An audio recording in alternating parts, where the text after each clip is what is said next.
Time management की psychology.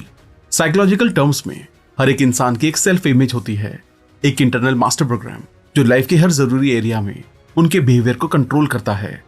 Time management के बारे में हाई सेल्फ एस्टीम या गुड सेल्फ इमेज वाले लोग खुद को अच्छी तरह से ऑर्गेनाइज्ड और प्रोडक्टिव मानते हैं, इसलिए वो अपनी लाइफ में टाइम को अपने अकॉर्डिंग भी मैनेज कर लेते हैं। आपकी सेल्फ इमेज आपके बारे में सभी थॉट्स, पिक्चर्स, कैरेक्टर और स्पेशली आपके बारे में आपकी बिलीफ से बनती है। और बहुत जरूरी ये कि आप अपना टाइम किस तरह मैनेज करते हैं। अगर आप पंक्चुअलिटी के साथ जीते हैं तो आपकी सेल्फ रिस्पेक्ट हमेशा हाई होती है। वहीं अगर कोई टाइम बर्बाद करता है तो वो कम कॉन्फिडेंस वाला इंसान होता है जो जिंदगी में कुछ बड़ा नहीं कर पाता। इसलिए आपको अपने टाइम को प्रोडक्टिव कामों में इस्तेमाल करना चाहिए। अपनी वैल्यूज डिसाइड करें। हर एक इंसान को लाइफ जीने का मतलब और रीजन की गहरी जरूरत होती है। लोगों के तनाव और दुख के मेजर रीजन में से एक ये फीलिंग है कि आप जो कर रहे हैं उसका कोई मतलब और पर्पस ही नहीं है, जो आपकी अंतरात्मा को छूते हैं और आपके फेथ को जगाते हैं। इसलिए आपको हमेशा कुछ भी करने से पहले अपने आप से क्यों ये सवाल पूछकर शुरुआत करनी चाहिए और आपका मन चाहा और समझदारी से भरा जवाब मिलने पर उसे करना, वरना छोड़ दें। और इसका इस्तेमाल करते हुए आप टाइम मैनेजमेंट में एफिशिएंट बन सकते हैं, लेकिन वो आपके लिए अच्छा नहीं होगा अगर आप कुछ ऐसा करने में स्किलफुल भी हो जाते हैं जो आपके लिए कोई मायने नहीं रखता है, क्योंकि उसे पा लेने के बाद भी आपकी निराशा और चिंता की फीलिंग बढ़ेंगी बजाय खुशी के। इसलिए जिंदगी में हर किसी काम को पर्पस के साथ ही करें। अपने मिशन और विजन के बारे में सोचें। बहुत बार आप अपने काम में खुद को बहुत मेहनत करते हुए पा सकते हैं, लेकिन अगर आपने उस काम को शुरू करने और बढ़ने से पहले ये सोचने के लिए टाइम नहीं निकाला है कि आप वास्तव में क्या हासिल करना चाहते हैं, तो शायद आपकी काबिलियत बर्बाद हो सकती है। आपको इस बारे में पूरी तरह से क्लियर होना चाहिए कि आप वास्तव में क्या हासिल करने की कोशिश कर रहे हैं। क्या आपका गोल एक महान इंसान बनना है? क्या आप एक अच्छा करियर बनाने की कोशिश कर रहे हैं या एक बड़ा काम पूरा करने की कोशिश कर रहे हैं? इस तरह अपने आप से वजह पूछने और उस काम को करने की क्लैरिटी होने से आप पूरी ताकत से काम करेंगे, टाल मटोल नहीं करेंगे, ऑर्गेनाइज तरीके से काम करेंगे और ज्यादा प्रोडक्टिव बन सकेंगे। और गोल हासिल करने से आपको खुशी भी मिलेगी। आज बेहतर डिसीजन लें। जब आप इस बारे में क्लियर होते हैं कि आप फ्यूचर में कहां जाना चाहते हैं, तो आपके लिए आज के टाइम में बेहतर डिसीजन लेने बहुत आसान हो जाते हैं। यहां नियम यह है कि long term vision, short term vision और डिसीजन लेने में सुधार करते हैं। इससे रिलेटेड आपने एक कहावत सुनी होगी कि अगर आप नहीं जानते हैं कि आप कहां जा रहे हैं तो कोई भी सड़क आपको वहां नहीं ले जा सकती है। इसलिए लॉन्ग टर्म के लिए सोचने की आदत काफी शक्तिशाली होती है। अगर आप ऐसा करते हैं तो आप देखेंगे कि फ्यूचर में किसी प्रोजेक्ट को करने के लिए कुछ ऐसे कदम हैं जो आप आज उठा सकते हैं और कुछ ऐसी गलतियां जिनसे आप बच सकते हैं। ये प्रैक्टिस आपको अपनी वैल्यूज के साथ जीने में भी मदद करेगी। ये आपको अपना टाइम और एक्टिविटीज को ऑर्गेनाइज करने के लिए एक अंदरूनी नजरिया और टूल देगा, ताकि आप आज जो कर रहे हैं वो आपको अपने आइडियल और मनचाहे फ्यूचर के निर्माण की ओर ले जाए और आप उन्हीं कामों को करने में अपना कीमती समय बताएं। प्लानिंग को लिखें। किसी भी तरह की सफलता के लिए सबसे जरूरी शब्द है क्लैरिटी। सफल लोग अपने जीवन के हर एरिया में इस बारे में बहुत क्लियर होते हैं कि वो कौन है और क्या चाहते हैं। रिटर्न गोल्स के अलावा सफल लोगों के पास एक्शन प्लानिंग भी होती है, जिनका वो हर दिन पालन करते हैं। इस तरह हर तरह के गोल्स को हासिल करने के लिए रिटर्न गोल के साथ रिटर्न प्लानिंग भी होनी चाहिए। एक बार जब आप अपने और अपने बिजनेस के लिए एक बड़ा गोल सेट कर लेते हैं, तो आपको अपने आप से ये 4 सवाल पूछने चाहिए। आपके और आपके गोल को अचीव करने के बीच कौन सी कठिनाइयां और बाधाएं हैं? आप पहले से ही अपने गोल्स पर क्यों नहीं हैं? आपको गोल से पीछे कौन ला रहा है? आपके रास्ते में क्या खड़ा है? अंत में अपने गोल को हासिल करने के लिए आपको किन प्रॉब्लम को सॉल्व करना होगा, किन कठिनाइयों को दूर करना होगा? आपको जिन प्रॉब्लम्स को सॉल्व करने की जरूरत है, उनमें से 20% प्रॉब्लम कौन सी हैं जो आपके और आपके गोल के बीच 80% बाधाओं का कारण बनती हैं? अपने गोल को हासिल करने या अपनी प्लानिंग को पूरा करने के लिए कौन सी एक्स्ट्रा इन्फॉर्मेशन और स्किल की जरूरत है? ये कहावत याद रखें। आज आप जहां हैं वहां आपको जो कुछ भी मिला है वो आपको और आगे ले जाने के लिए काफी नहीं है। आप अपने गोल को हासिल करने के लिए जरूरी नॉलेज और स्किल कहां से हासिल कर सकते हैं? क्या आप नॉलेज या इन्फॉर्मेशन को खरीद या रेंट पर ले सकते हैं? क्या आपको अपने काम में अपनी पूरी काबिलियत हासिल करने के लिए अपने आप में नई स्किल डेवलप करने की जरूरत है?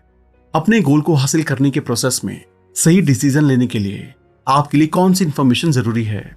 अपने गोल को पाने के लिए आपको किन लोगों, ग्रुप्स और ऑर्गेनाइजेशन की मदद की जरूरत है? अपने गोल को पाने में आपकी मदद करने वाले सभी लोगों में से सबसे जरूरी इंसान कौन है?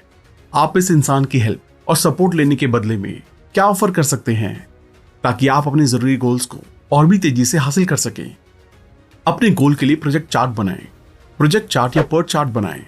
एक पर्ट चार्ट का इस्तेमाल ग्राफिक तरीके से उन सभी स्टेप्स को डिसाइड करता है जिन्हें आपको लेने की जरूरत होती है।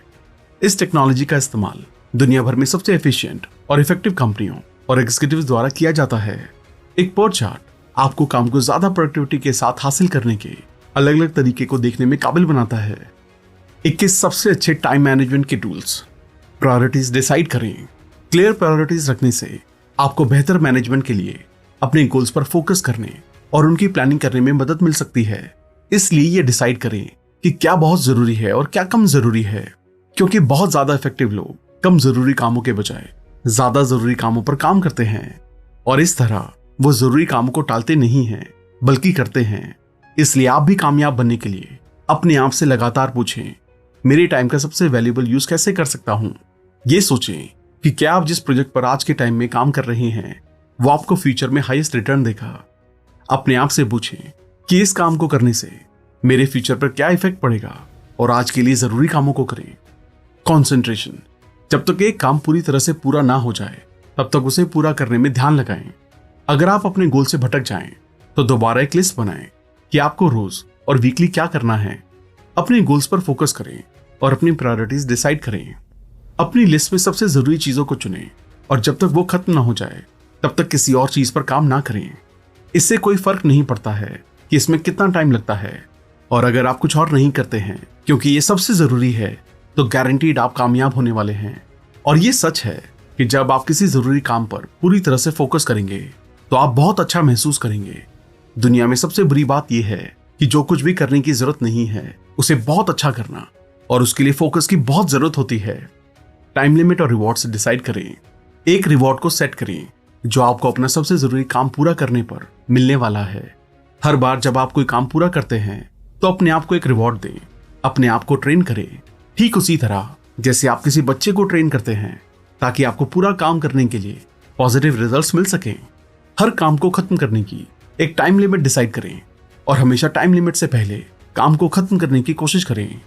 दूसरे लोगों को बताएं कि आप इस टाइम लिमिट तक काम खत्म करने जा रहे हैं। दूसरों से वादा करें कि आप अपना काम पूरा करने जा रहे हैं। ये एक जबरदस्त तरीके की तरह काम करने का एक पावरफुल तरीका है। अगर आप एक टाइम लिमिट डिसाइड नहीं करते हैं और अपने आप को एक जबरदस्ती प्रोसेस में डाल देते हैं तो आप उस जाल में पड़ जाते हैं जिसे पार्किंसन लॉ कहा जाता है, जिसके मुताबिक जब तक काम खत्म नहीं हो जाता आप उसे टाइम देते रहते हैं। और इसका इस्तेमाल करके एलन मस्क और बिल गेट्स जैसे बिजनेसमैन और बड़ी कंपनियां अपने अपने गोल्स को हासिल करती हैं। अपना टाइम लॉक करें। सभी कामयाब लोग जानते हैं कि उनका टाइम कहां जाता है। आप जितने ज्यादा सफल होंगे आप अपने टाइम को मिनटों में मेजर करने के लिए उतने ही ज्यादा विलिंग होंगे। आप जितने कम सफल होंगे उतना ही ज्यादा आप घंटों, दिनों और हफ्तों में टाइम मेजर करने की कोशिश करेंगे। एक एवरेज इंसान सुबह या दोपहर के बारे में सोचता है। एक एवरेज से ऊपर का इंसान घंटों के बारे में सोचता है। सफल इंसान आधे घंटे के बारे में सोचता है। बहुत सफल इंसान मिनट के बारे में सोचता है। आपको इस बात का ट्रैक रखना चाहिए कि आप अपना टाइम किस पर बिता रहे हैं। इससे आपको यह एहसास होगा कि आप इसे बहुत बर्बाद कर रहे हैं या प्रोडक्टिव चीजों में इस्तेमाल कर रहे हैं। जब भी आपके पास अपनी घड़ी या फोन को देखने का टाइम हो तो लिख लें कि आप उस टाइम क्या कर रहे थे, या किसी और को यह देखने के लिए कहें कि आप अपने टाइम के साथ क्या कर रहे हैं और उसे वापस आपको याद दिलाएं। अपने आप से पूछें, क्या मैं अपने टाइम के साथ अपने जरूरी गोल्स, मेरी सबसे जरूरी प्रायोरिटीज, मेरे सबसे ज्यादा पेइंग कामों के अकॉर्डिंग अपना टाइम बिता रहा हूं और अपना टाइम उन चीजों पर खर्च कर रहा हूं जो मेरे लिए जरूरी है। इस तरह सेल्फ डिसिप्लिन जरूरी है। इसलिए आपको अपना टाइम लगातार देखना और मेजर करना चाहिए। डीले, पॉजिटिव या negative. Positive delay versus negative delay क्या है? पॉजिटिव डीले तब होता है जब आप कम प्रायोरिटी वाले कामों को करने में डीले करते हैं, जब आप उन चीजों को करने में डीले करते हैं जो आपके जरूरी गोल्स में बहुत ज्यादा योगदान नहीं देती हैं। नेगेटिव डीले तब होता है जब आप अपने सबसे जरूरी कामों को डीले करते हैं, काम जो या तो बहुत जरूरी है, अभी किए जाने चाहिए, या वो उतने जरूरी हैं कि अभी करने की जरूरत नहीं है, लेकिन आपके फ्यूचर पर बहुत असर डाल सकते हैं। ये फैक्ट है कि जरूरी काम शायद ही कभी जरूरी लगते हैं, लेकिन सक्सेस के लिए वो बहुत जरूरी होते हैं। इसलिए एक बहुत ही सिंपल मेथड है कि डिले पर काबू पाएं। अपने आप से कहें कि जरूरी काम अभी करें और अभी करें। ऐसा करके आप अपने सबकॉन्शियस माइंड को टाइम से काम करने के लिए ट्रेन कर सकते हैं।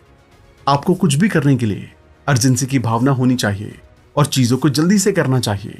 इसलिए प्रायोरिटीज डिसाइड करें और काम तेजी से पूरा करें। जो कर सकते हैं उसे डेलीगेट करें। आज की दुनिया में सबसे वैल्यूएबल रिसोर्स प्रोडक्टिव टीम है। अपना प्रोडक्टिव टाइम उन चीजों में बर्बाद ना करें जो आपके टाइम से कम दाम पर कोई और आपके लिए कर सकता है। आप तब तक सफल नहीं हो सकते जब तक आप अपनी छोटी प्रायोरिटीज को दूसरों को नहीं सौंपते। इसे करने के लिए सही इंसान को चुनें और ध्यान रखें कि किसी कम काबिल इंसान को कोई बड़ा काम ना दें। एक काबिल इंसान को ढूंढें और ये क्लियर करें कि उन्हें क्या करना है और कब करना है, और जरूरी चीजें उन्हें सिखाएं। चेक करें, एनालाइज करें और इंश्योर करें कि वो काम को टाइम पर अच्छी क्वालिटी के साथ पूरा करें। ज्यादा सीखकर अपने टाइम की वैल्यू को बढ़ाएं। ये सच है कि अगर आप ज्यादा कमाना चाहते हैं तो आपको और सीखना होगा, क्योंकि हर किसी को उनकी दी गई सर्विस या प्रोडक्ट के रेशो में पेमेंट मिलती है। इसलिए लोगों की जिंदगी में वैल्यू ऐड करने के लिए और ज्यादा पैसा कमाने के लिए आपको हमेशा सीखना चाहिए। इसके लिए ड्राइविंग करते टाइम सीखें, रेडियो ना सुने, कॉफी ब्रेक के दौरान सीखें, किसी खास टॉपिक पर पढ़ें और सीखें, लंच के दौरान सीखें, लंच के टाइम कुछ और पढ़ें या सुने। अपने खाली टाइम के दौरान हमेशा ज्यादा से ज्यादा सीखने की कोशिश करें। जितना ज्यादा आप सीखेंगे उतनी ज्यादा आपकी वैल्यू बढ़ेगी और आप कम टाइम में ज्यादा कमा पाएंगे। और सीखने के लिए एक सबसे अच्छा प्लेटफॉर्म जो हम हमेशा रिकमेंड करते हैं वो है कुकू एफएम। आप भी कुकू एफएम को डाउनलोड करके हजारों ऑडियो बुक्स को भी एक्सेस कर सकते हैं। इसको सुनने के लिए आपको एक जगह बैठने की जरूरत नहीं है।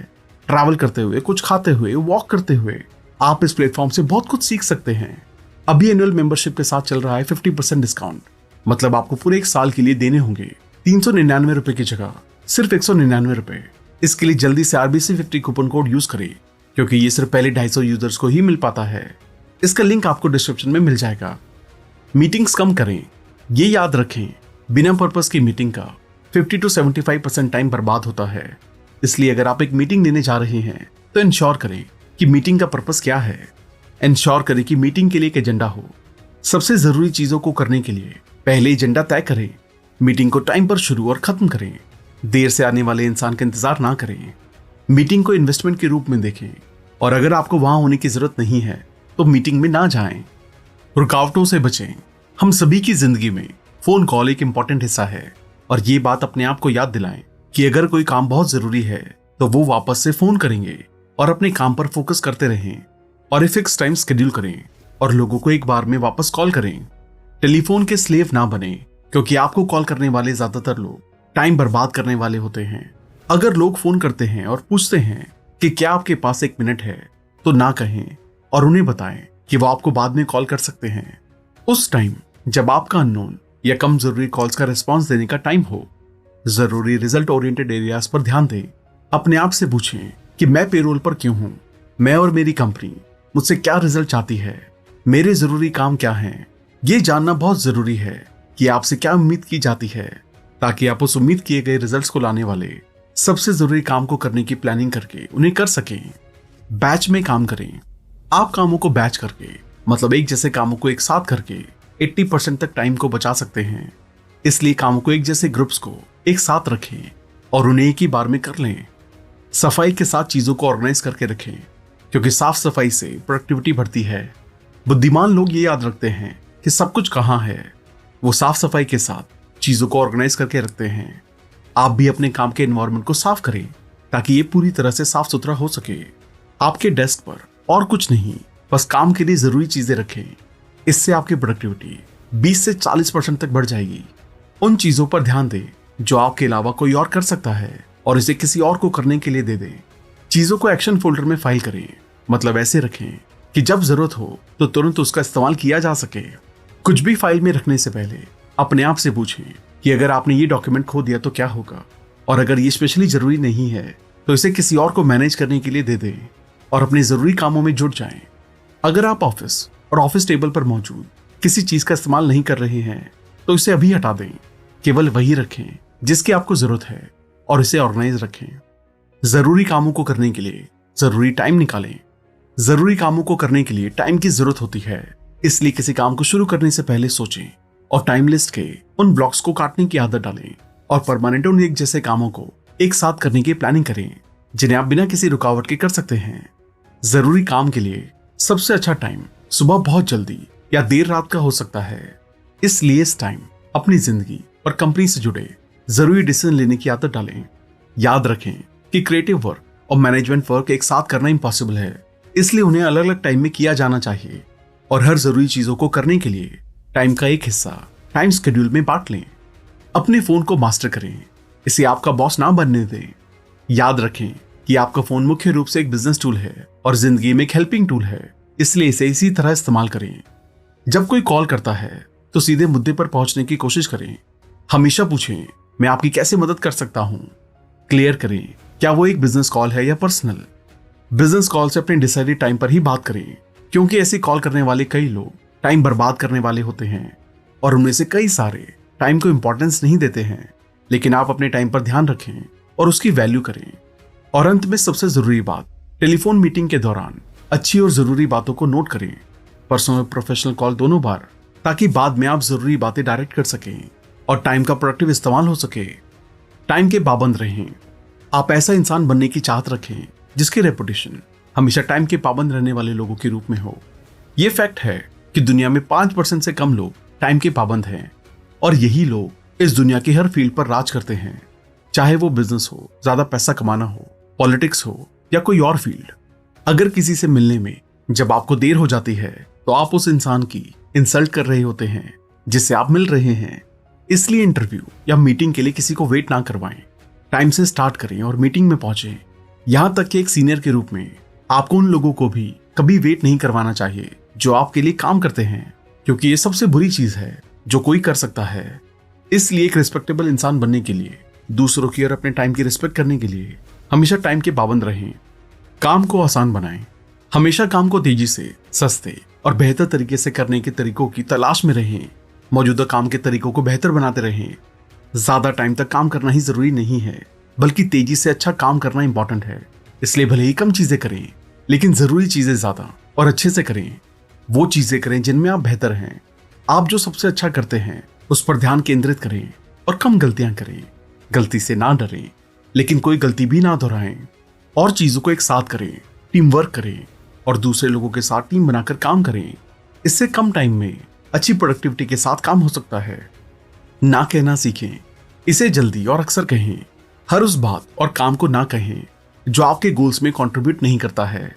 कई लोग जो अपनी बात करने की कदर नहीं करते हैं, वो आपके टाइम की भी कदर नहीं करते हैं। इसलिए जब कोई आपसे कुछ करने के लिए कहता है तो हमेशा आंसर करें कि मुझे इसके बारे में सोचने दें और इस बारे में हम फाइनल डिसीजन कुछ टाइम बाद लेंगे। इसलिए ऐसी कम जरूरत महसूस होने वाली बातों को डील करें और बाद में कॉल करके ऐसी बातें करें। सीधा ना कहें और आगे बढ़ें। बैलेंस। आप अपने टाइम को अच्छी तरह से मैनेज क्यों करना चाहते हैं? आप काम के बाद एक्स्ट्रा टाइम में क्या करना चाहते हैं? फिटनेस बनाना, माइंड वर्क करना, फैमिली के साथ टाइम बिताना या अपनी हॉबी को फॉलो करना। आपको जो भी मकसद हो, काम और रिश्तों में बैलेंस बनाकर रखें। दोनों को जरूरी टाइम जरूर दें, क्योंकि जिंदगी को जीने और आगे बढ़ने के लिए दोनों ही जरूरी हैं। इस फैक्ट पर ध्यान ना दें कि यही कारण है कि हम अपने टाइम को मैनेज कर रहे हैं। हमारे लिए अच्छी हेल्थ, मन की शांति और लोगों के साथ अच्छे रिलेशन रखना, ये सब हमारी लाइफ की क्वालिटी को बढ़ाने के लिए जरूरी है। काम और इसमें बैलेंस बनाते हुए हम ज्यादा खुश और कामयाब जिंदगी जी सकते हैं। ऐसा करने के लिए आप अपने आप से फिर से पूछें कि अगर आपके पास जीने के लिए सिर्फ 6 महीने बचे हैं तो आप क्या करेंगे? इससे आपको बैलेंस बनाने में मदद मिलेगी। ABCD मेथड को प्रैक्टिस करें। यह मेथड आपके कामों को ऑर्गेनाइज करने का एक तरीका है। A जरूरी कामों के लिए, B उससे कम जरूरी कामों के लिए, C उन चीजों के लिए जो करना अच्छा होगा, D उन कामों के लिए जिन्हें आप बाद में कर सकते हैं और E उन चीजों के लिए जिन्हें आप अपनी एक्शन लिस्ट से हटा सकते हैं। इसलिए अपनी आज की एक्टिविटीज और कामों को देखें और हर एक को A से E तक एक लेबल दे दें। चेक करें कि आपके पास हर एक लेबल में कितने काम हैं। देखें आपका सबसे जरूरी काम क्या है, आपने इसके लिए कितना टाइम डिसाइड किया है और कब। फिर ए लेबल वाले कामों को सबसे पहले करें, फिर टाइम बचे तो सी, वरना बाकी काम किसी और को पैसे देकर करवा लें। अपना कीमती टाइम जरूरी कामों में लगाने के लिए आशावादी बने। फेलियर्स के बारे में आप जो कहते हैं वो डिसाइड करता है कि वो आपको इंस्पायर और मोटिवेट करते हैं या डिमोटिवेट करते हैं। इसलिए आशावादी बने और जो भी हो उसका पॉजिटिव जवाब दे, क्योंकि आशावादी लोग लाइफ के सारे एरियाज में बहुत सफल होते हैं। सोचें कि इस वीक काम पर सबसे बुरी या निराशाजनक बात क्या हुई, ये कैसा रहा, आपने इस पर कैसा रिस्पॉन्स दिया, आपने अपने आप को उस सिचुएशन के बारे में क्या बताया, पॉजिटिव या नेगेटिव, और इससे आपको इस बारे में कैसा महसूस हुआ। और ध्यान दें कि इसके बजाय आप और क्या मैसेज या एटीट्यूड चुन सकते थे। आप सिचुएशन से क्या लेसन ले सकते हैं। अपना ध्यान तेज करें। किसी जरूरी काम को अच्छे से करने के लिए आपको अपना ध्यान उस पर फोकस करने की जरूरत होती है, लेकिन अक्सर लोगों का ध्यान बिखरा या भटका हुआ होता है, खासकर लगातार मैसेज और सोशल मीडिया से। इसलिए अपना ध्यान फोकस करने के लिए मेडिटेशन करें। अपने काम पर अपनी सुबह का डिस्कशन करें कि ऑफिस जाते ही आप सबसे पहले क्या करते हैं, आप कितने काम शुरू करते हैं और किन लोगों से ऑफिस में या बाहर मार्केट में दूसरी कंपनी से कंपटीशन करते हैं। आप कितनी बार डिस्टर्ब होते हैं। एक नॉर्मल दिन में आप कितनी बार ईमेल चेक करते हैं और उनका जवाब देते हैं। क्या होगा अगर आपने अपने चेक को केवल एक बार कम कर दिया है, तो ये आपके बाकी कामों को कैसे असर डालेगा। ईमेल चेकिंग को कम करने के अलावा आप और क्या कर सकते हैं जिससे आप अपने अनप्रोडक्टिव चीजों में लग रहे कामों को बचा के गोल्स के लिए जरूरी कामों को लगा सकें।